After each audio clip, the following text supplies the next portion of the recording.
Mumbai Rajdhani express के 2 AC और 3 AC में तो जर्नी किया था। आज हम जर्नी करेंगे 22221 मुंबई छत्रपति शिवाजी महाराज टर्मिनस हजरत निजामुद्दीन राजधानी एक्सप्रेस, जिसको सेंट्रल रेलवे का किंग भी कहा जाता है। वैसे मैं कोई ट्रेन को किंग क्वीन नहीं कहना चाहता, लेकिन बहुत ही प्रायोरिटी वाली ट्रेन है, बहुत ही फैंटास्टिक रन है, ज़्यादा स्टॉप्स नहीं है।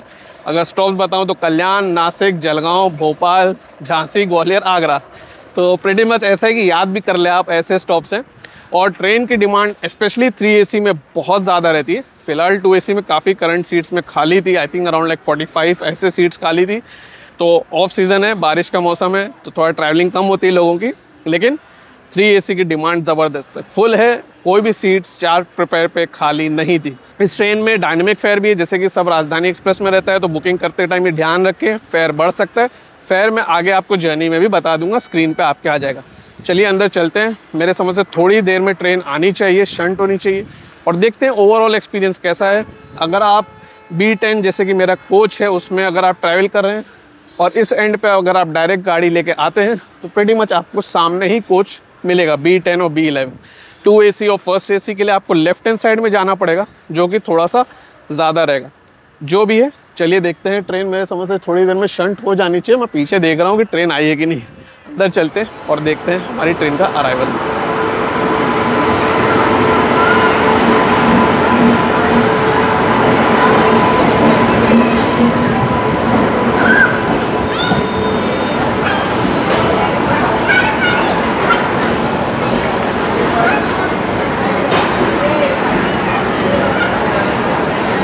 तो जैसे ही अंदर आया हूँ ट्रेन शंट हो रही है और अभी भी अंदर आ रही है। पीछे के साइड 2 एसी कोचेज़ है, जैसे कि मैंने बताया फर्स्ट एसी भी है और पेंट्री कार भी जो है वो पीछे की तरफ है।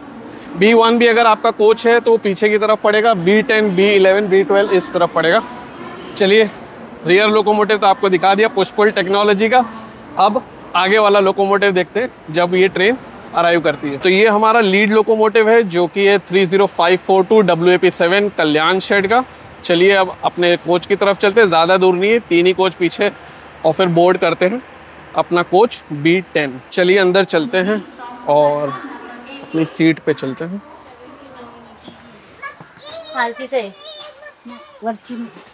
और ये अपनी सीट है 63 नंबर।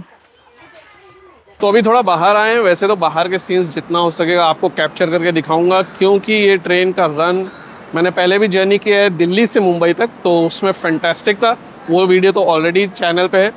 इस ट्रेन की रिक्वेस्ट भी आई थी, तो मैंने सोचा कि इस ट्रेन में जर्नी तो करना ही है, और इस बार जब दिल्ली जा रहे हैं तो वो सेंट्रल रेलवे की राजधानी चूज़ करते हैं। तो चलिए देखते हैं इसका डिपार्चर, जो कि अभी 20-25 मिनट के आसपास हो जाएगा। ठीक 4 बजे हमारी ट्रेन छत्रपति शिवाजी महाराज टर्मिनस से चल दी है।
तो वो थे कुछ इंटरेस्टिंग स्किप्स मुंबई CSMT से कल्याण के बीच में, सम इम्पॉर्टेंट स्टेशन जिसको मुझे कहना चाहिए। उस तरफ से तो नहीं दिखा पाया क्योंकि भाई कोच अटेंडेंट को बेडिंग वो सब भी अरेंज करना था और ज़रूरी था। कल्याण पे गाड़ी पहुंच गई है, अब यहाँ पे लोग बहुत चढ़ेंगे, तो चलते हैं वापस अपनी सीट पे, क्योंकि भाई साहब आवन जावन में कभी कभार कुछ भी होता है। तो अपने बैग का ध्यान रखें, जब भी आप ट्रैवल करें चेन ताला भी लगा सकते हैं। चलिए देखते हैं, कल्याण के बाद हमें इवनिंग स्नैक्स तो डेफिनेटली मिलेगा, वो कैसा रहता है। तो 4:50 पे हम कल्याण जंक्शन से चल दिए हैं। चलिए देखते हैं कब मिलता है हमें इवनिंग स्नैक्स, फिर मैं आपको दिखाऊंगा इवनिंग स्नैक्स भी कैसा रहता है। और ये पैरेलल रन चल रहा है लोकल ट्रेन से।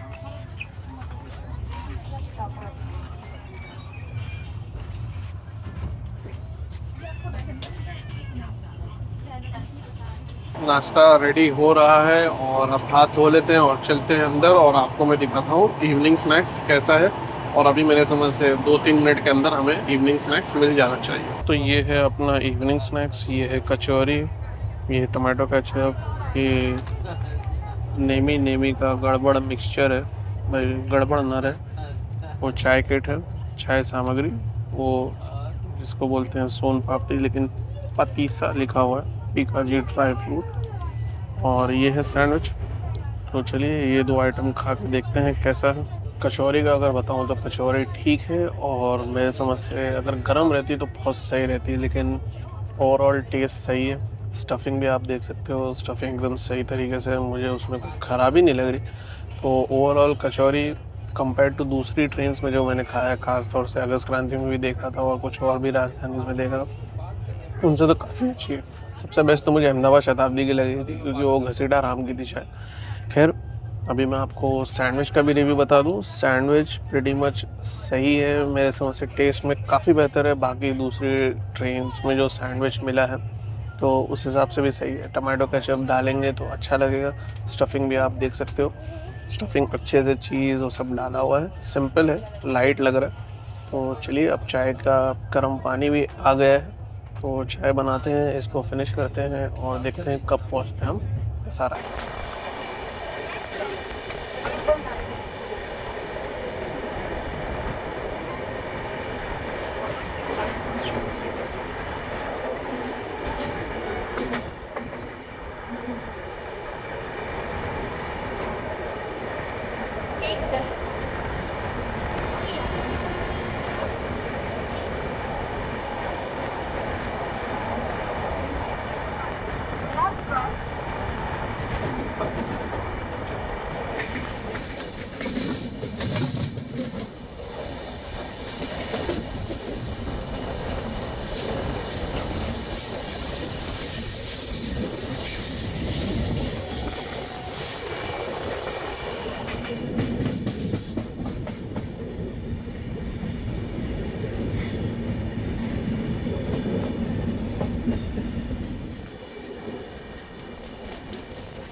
तो वो था एक बढ़िया सा मॉनसून टाइम पे घाट सेक्शन जो कि भाई साहब लाजवाब था। आई होप आपको भी पसंद आया हो।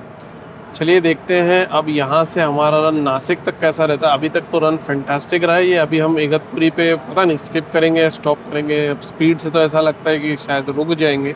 सारा पे अच्छी स्पीड से स्किप किया था तो वो एक इंटरेस्टिंग स्किप था। और घाट सेक्शन तो ज़बरदस्त था भाई।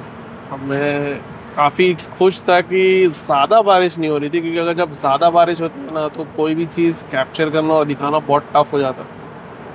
6 बज चुका है और हम इस वक्त इगतपुरी को स्किप कर रहे हैं या स्टॉप करने वाले पता नहीं, लेकिन कसारा घाट का जो सेक्शन था वो ज़बरदस्त था।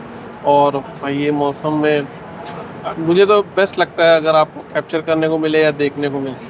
आई थिंक स्पीड बढ़ा दिया है तो ट्रेन वाकई इगतपुरी स्किप करेगी। मुझे लग रहा है स्लो इसलिए थी क्योंकि ट्रैक का चेंज ओवर था। चलिए इसका स्किप देखते हैं। अब स्पीड जो थोड़ा सा बढ़ गई।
हमारी ट्रेन नासिक पहुंची 6:35 पे। यहाँ 2 मिनट का स्टॉप है, ज़्यादा देर नहीं रुकेगी। अब चलिए अंदर चलते हैं। यहाँ पे काफ़ी लोग चढ़ते हैं और काफ़ी ज़्यादा सीट्स फुल हो जाती है।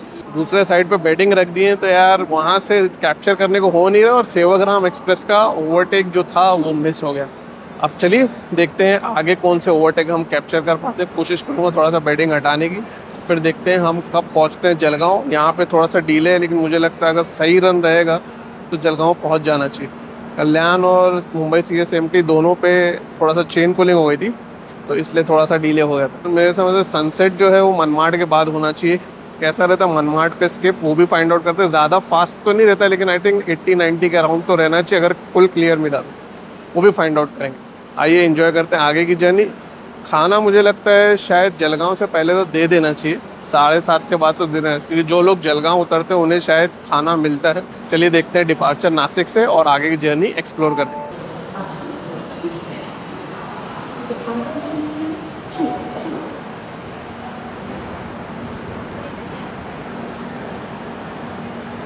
सिक्स 30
अभी खाना आ गया है और खाना 7:30 के बाद देना स्टार्ट कर दिया था। तो चलिए आपको खाना दिखाता हूँ। पहले हाथ धो लेता हूँ, फिर खाना दिखाता हूँ और फिर उसके बाद खा के भी आपको बताऊँगा कि खाना टेस्ट में कैसा था।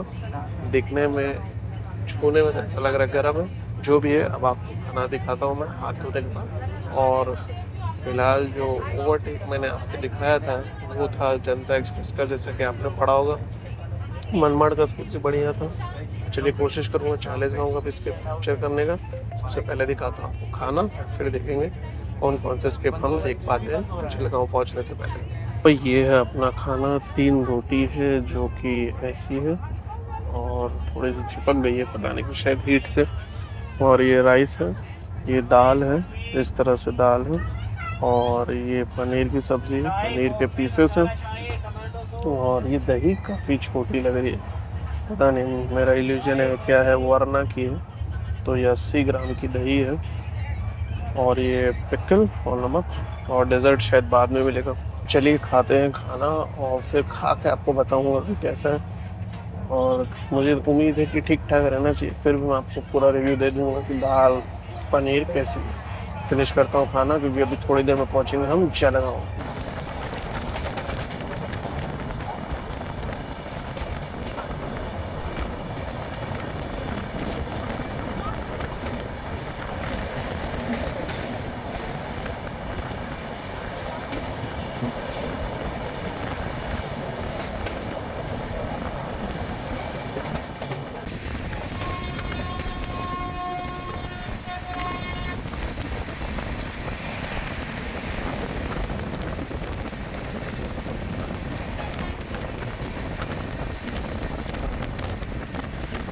तो अभी आया था हाथ धोने और ट्रेन का रन तो बहुत फैंटास्टिक है, आपको साउंड से भी लग रहा होगा।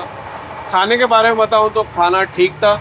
क्वांटिटी में इश्यू था क्योंकि कॉटेज चीज़ यानी कि जो पनीर के पीसेस थे वो काफ़ी कम थे। तो मैं ये कहूँगा कि इस मामले में माइनस हो गया, वरना टेस्ट पॉइंट ऑफ व्यू से करी और दाल सही थी। काफ़ी लोग तो खाना ऑप्ट आउट करके आए थे, खुद से ही खाना लाए थे, तो मेरे समझ से बेस्ट ऑप्शन भी है। अगर आप ला सकते हैं तो उससे अच्छा कुछ नहीं है। लेकिन अगर आप नहीं ला सकते या आपको इसमें ट्राई करना हो तो डेफिनेटली कर सकते हैं। मैंने पीसेस के बारे में कंप्लेन भी किया था, यानी कि ऑफिशियल कंप्लेन नहीं, जो कैटरिंग स्टाफ है उससे कहा था, तो वो चेंज करने को तैयार था। कॉम्प्लीमेंट्री और दाल चावल भी देने को तैयार था। खैर मुझे वो सब में इंटरेस्ट नहीं था, मुझे ज़्यादा नहीं खाना था क्योंकि मुझे 40 गाँव और पाँचों का जो स्किप था वो देखना था, जो कि मैंने आपको दिखाया खाने के अनबॉक्स के बाद। तो चलिए अब देखते हैं जलगांव पे अपना अराइवल, और उसके बाद तो डायरेक्ट स्टॉप है भोपाल। लेकिन बीच में आता है भुसावल का स्किप, जो कि बहुत इंपॉर्टेंट है। जलगांव स्टेशन तो खुद भी बहुत इंपॉर्टेंट है, बहुत ही इंपॉर्टेंट शहर है। तो पहले देखते हैं जलगांव पे अपना अराइवल।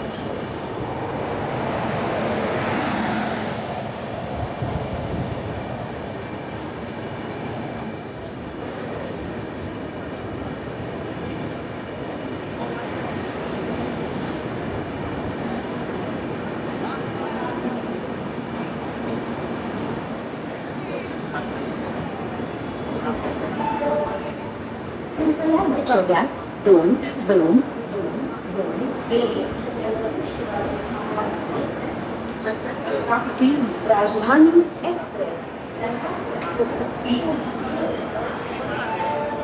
तो आपको अभी जलगांव के अराइवल के साथ मैंने फेयर दिखा दिया, तो आपको फेयर के बारे में तो पता चल गया होगा कितना मैक्सिमम और मिनिमम फेयर है 3 AC 2 AC का, और फर्स्ट AC का तो फिक्स ही रहता है। ये शहर बहुत ही इम्पोर्टेंट है। ऐसा कहा जाता है कि ये काफ़ी ज़्यादा फेमस है अपने केले के उत्पादन के लिए, वैसे भी पॉलिटिकली, मेडिकल रीज़न से भी, क्योंकि यहाँ पे कुछ अच्छे हॉस्पिटल्स भी हैं, तो आसपास के लोग यहाँ पे इलाज कराने भी आते हैं। और ये शहर बहुत ही इम्पोर्टेंस कैरी करता है, सिर्फ यहाँ ही नहीं, यहाँ तक कि मैं मध्य प्रदेश में भी रहा हूँ, यहाँ महाराष्ट्र के बॉर्डर के पास, और वहाँ से भी लोग यहाँ पे आते हैं, चाहे वो पढ़ाई के रिलेटेड हो या मेडिकल रीजंस हो। यहाँ से हमारी ट्रेन का डिपार्चर देखते हैं और फिर हम भुसावल का स्किप देखना है, वो किसी भी हालत में कोशिश करना है कैप्चर करने का, क्योंकि वो काफ़ी इंटरेस्टिंग रहेगा और आई होप स्पीड अच्छी हो।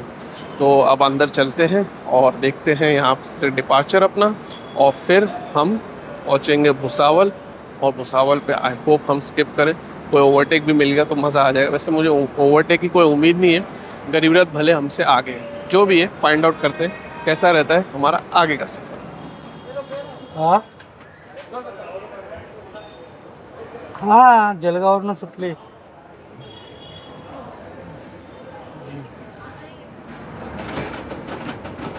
हा.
तो भुसावल के बाद इस ज़बरदस्त टर्न अराउंड था। गरीब रथ का पहले ओवरटेक आपको दिखा है, जो कि मुझे एंटिसिपेट हो रहा था कि भुसावल पे ही शायद हो जाए, लेकिन उसको छोड़ के दुसखेड़ा पे किए, जो कि ताप्ती नदी के बाद पड़ता है।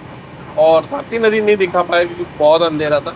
और उसके बाद हजूर साहिब नांदेड़ अमंदौरा एक्सप्रेस का ओवरटेक हमने देखा रावेर पे, और फिर फाइनली हमने देखा बुरहानपुर का स्किप। तो ये सारे सीरीज ऑफ इवेंट, भाई ये कह सकता हूँ दिन अच्छा एंड हो रहा है। अभी यहाँ पे थोड़ा सा आराम करते हैं। अगर जागता रहा तो मैं आपको कोई भी स्केप या कोई भी क्रॉसिंग्स या ओवरटेक जो भी रहेगा दिखाऊंगा ज़रूर, लेकिन प्लान ये है कि जल्दी उठना है। और चूँकि ये बारिश का मौसम है तो सनराइज़ नॉर्थ में जल्दी ही होता है। चलिए दिन यहाँ पे एंड करते हैं और अभी थोड़ा आराम करता हूँ। मिलते हैं सुबह। प्रिटी मच सब लोग सो ही गए, तो गुड नाइट ना।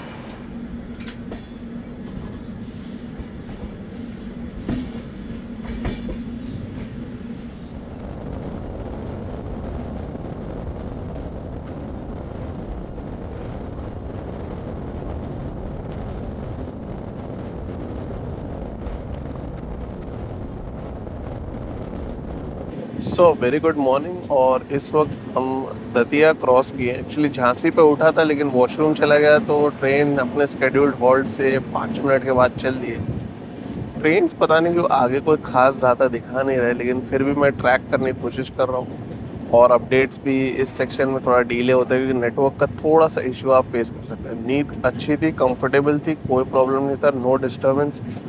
ट्रेन का रन इतना ज़बरदस्त था कि कभी भी आँख खुली तो ट्रेन एकदम फुल स्पीड पे चल ही रही है। और काफ़ी सेक्शंस पे तो 130 परमिटेड है। रात को भी मैंने कैप्चर किया था तो 120 प्लस क्लॉक कर रही थी ट्रेन। तो स्पीड तो ओवरऑल फैंटास्टिक रही। चलिए देखते हैं कैसा रहता है हमारा रन और कब हम पहुँचते हैं ग्वालियर।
तो हम पहुँचे ग्वालियर थोड़ा सा लेट, 10-15 मिनट के आसपास लेट है। और ये जो ट्रेन जो आप बगल में देख रहे हो, ये 1 घंटे के ऊपर से खड़ी है।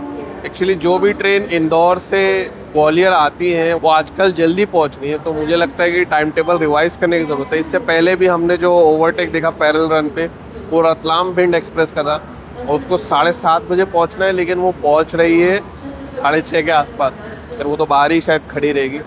लेकिन ये चीज़ थोड़ा सा टाइम टेबल रिवीजन की ज़रूरत है अगर ट्रेन स्पीड अप होती है तो ऑफिशियल्स के द्वारा। मॉर्निंग टी मिली थी, मॉर्निंग टी में वही था, कुछ ऐसा चेंज नहीं था। बिस्किट वही 2 पीस मैरी के थे और टी किट था। टी किट में जो डिप चाय थी वो गोल्डन लाइट ऐसे कुछ लिखा हुआ है, आप देख सकते हो। और साथ ही साथ ये वाला क्रीमर था धौलपुर फ्रेश समथिंग लिखा हुआ। और तीसरी चीज़ जो शुगर का पैकेट है। चलिए अभी यहाँ से हम देखते हैं डिपार्चर। अच्छे खासे ओवरटेक हुए हैं अभी तक, और भी देखते हैं आगे कौन से ओवरटेक रहते हैं। मुझे लगता है कि हमें मराठवाड़ा संपर्क क्रांति एक्सप्रेस का ओवरटेक मिलना चाहिए। वो होता है कब होता है वो भी फाइंड आउट करेंगे। वंदे भारत एक्सप्रेस से भी क्रॉसिंग बाकी है और साथ ही साथ भोपाल शताब्दी, the legend of Indian railway speed king. लेकिन अब शायद रिसेंटली कुछ एक्सीडेंट्स के चलते 160 किलोमीटर से कम कर दिया है स्पीड दिल्ली और आगरा के बीच में। तो वही बात है कि होता कुछ है और करते कुछ है, क्योंकि मेरे समझ से स्पीड कम करने को फ़ायदा नहीं। जिन भी ट्रेन का एक्सीडेंट हुआ कोई 160 पे तो चल नहीं, और एक्सीडेंट तो गुड्स ट्रेन का भी हुआ है, वो तो आप जानते हैं कि वो कितनी स्पीड पे चलती है। तो जो भी है, कुछ और चीज़ों की ज़रूरत है, कवच होना चाहिए। क्लियरेंस दे दिए, अंदर चलते हैं।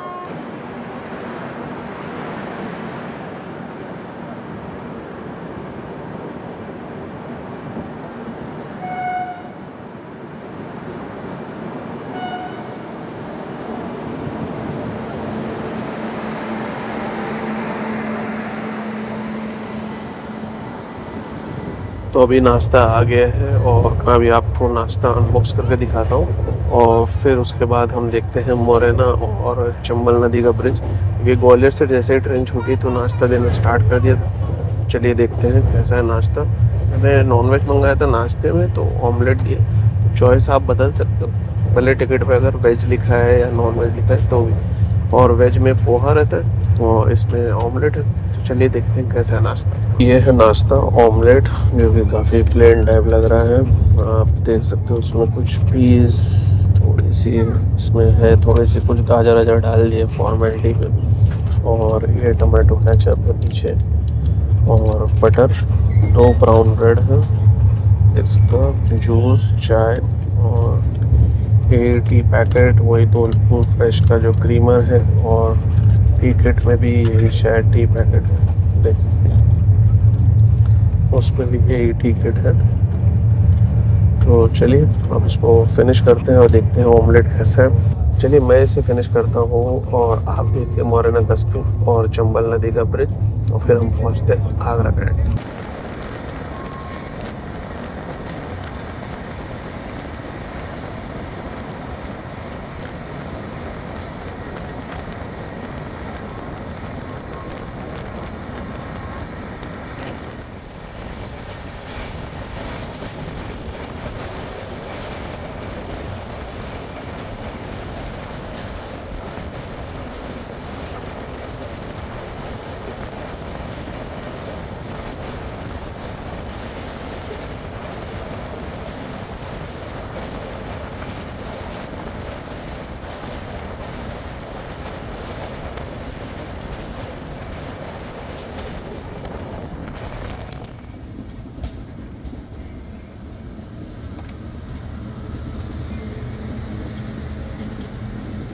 तो हमारी ट्रेन पहुंची है आगरा कैंट। बहुत मक्खी है यार। तो हमारी ट्रेन पहुंची है आगरा कैंट 5-6 मिनट के आसपास लेट। क्लियरेंस दे दिया, इसीलिए ट्रेन के नज़दीक हूँ। ये शहर बहुत ही फेमस है ताजमहल के लिए, और यहाँ पे एक स्वीट डिश मिलती है पेठा, उसके लिए भी ये काफ़ी फेमस है। तो अगर आप यहाँ पे आ रहे हैं, बहुत जगह है यहाँ पे घूमने के लिए, और साथ ही साथ आप पेठा भी इंजॉय कर सकते हैं। और भी बहुत सारे नमकीन और सारी मिठाई वाली चीज़ें फेमस हैं यहाँ पे, लेकिन पेठा खास तौर से काफ़ी अच्छा है यहाँ पे। अब यहाँ से हमारा कोई स्टॉप नहीं है, मथुरा नहीं रुकती है, तो अगर आपको मथुरा जाना है तो यहाँ से उतर जाइए। बसेस, कैब ये सब आपको मिल सकती है, कोई और ट्रेन भी पीछे आप पकड़ सकते हो। मराठवाड़ा संपर्क क्रांति एक्सप्रेस का ओवरटेक मिस हो गया भाई, उस टाइम नाश्ता करते रह गए और कब चली गई पता भी नहीं चला। यहाँ से कौन से ओवरटेक्स मिलते हैं वो भी कैप्चर करने की कोशिश करूँगा। क्लियरेंस दे दिए, अंदर चलते। वंदे भारत एक्सप्रेस और भोपाल शताब्दी से भी मुलाकात हमारी होनी चाहिए। चलिए फाइंड आउट करते हैं वो कैसा रहता है।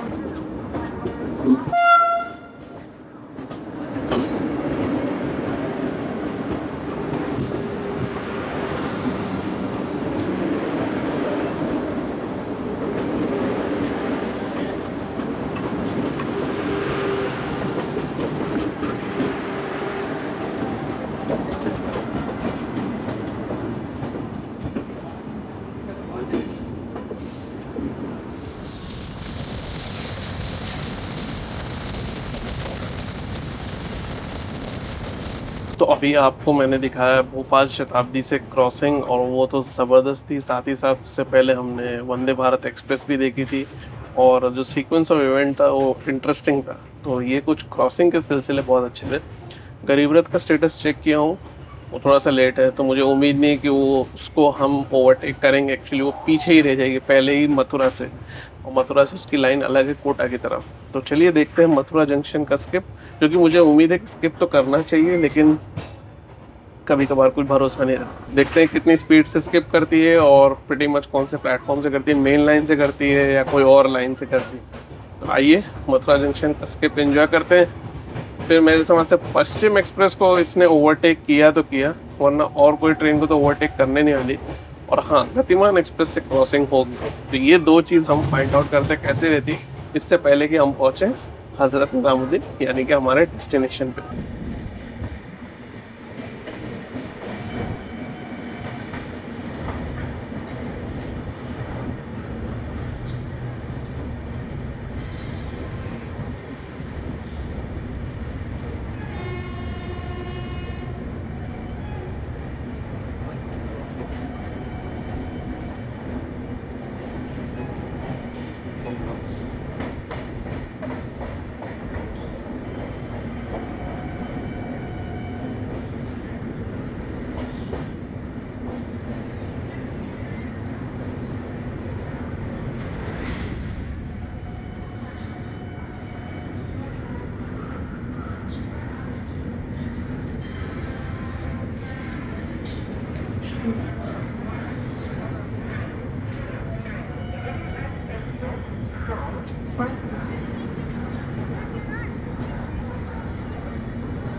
तो फाइनली हमारी ट्रेन पहुंची है 2-3 मिनट लेट, तो ज़्यादा लेट नहीं, 9:58 को प्रिसाइसली पहुंची थी और रन अच्छा था। ओवरऑल एक्सपीरियंस इस ट्रेन का फैंटास्टिक है, प्रायोरिटी ज़बरदस्त है। अगर आप इसमें ट्रैवल करना चाहते हैं खास तौर से नासिक जलगांव से, तो सुपर्ब ट्रेन है।